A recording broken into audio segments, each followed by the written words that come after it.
नमोस्तु गुरुदेव। गुरुदेव, आजकल कुछ इस प्रकार से देखा जाता है कि लोग अभिषेक के लिए गाड़ी में टू व्हीलर पे बैठकर आ जाते हैं तैयार होके, या चप्पल भी पहनी होती है उन्होंने, और आकर बिना शुद्धि करे या बिना हाथ धोए पैर धोए बिना नहाए ही अभिषेक कर लेते हैं। तो ऐसी अशुद्धि का क्या दोष लगता है गुरुदेव? देखिए, ये वो लोग हैं जो कहते हैं कि हम तो मरेंगे और तुमको भी ले डूबेंगे। दिन की पहली क्रिया जिसकी विपरीत है, उसके पूरे दिन भर की क्रियाएं विपरीत जाएंगी। जो गुरुओं के आहारचर्या में और प्रभु की आराधना अभिषेक पूजन में अशुद्ध वस्त्रों का प्रयोग करते हैं, ऐसे लोग मरण के बाद कुभोग भूमि जाते हैं। ये बात गंभीरता से समझना, क्योंकि दूसरे की विशुद्धि को हरने का भी निमित्त बनते हैं और स्वयं तो अशुद्ध है ही है।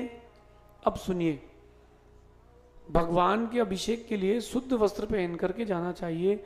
चप्पल पहन करके कोई जा रहा है, गाड़ी में बैठ करके जा रहा है, उस गाड़ी में अशुद्धि में महिला भी तो बैठी होंगी। उस गाड़ी को अशुद्ध अवस्था में किसी और ने छुआ भी तो होगा।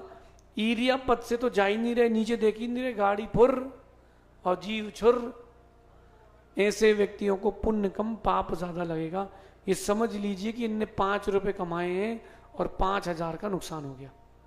तो अगर कोई ऐसा करता है, आहार के समय भी आप दूसरों से स्पर्शित हो रहे हैं, अशुद्ध वस्त्र वालों से स्पर्शित हो रहे हैं और गुरुओं को आहार दे रहे हैं। महाराज ने तो शुद्धि बुलवा ली, उनको तो कुछ पता नहीं था, आपको भरपूर पाप लगेगा। ऐसे लोग मरण के बाद कुभोग भूमि जाते हैं, जिनको आगम में अंतर दीपच कहा जाता है। वहां की स्थिति और सुन लो।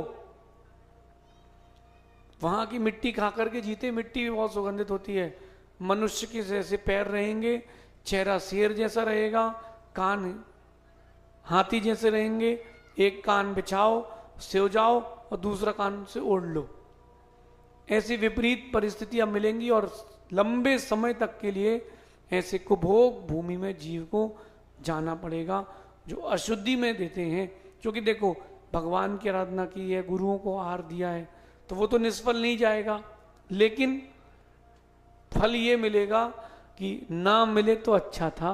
तो जो लोग ऐसा करते हैं, उनसे मेरा कहना है सावधान रहें।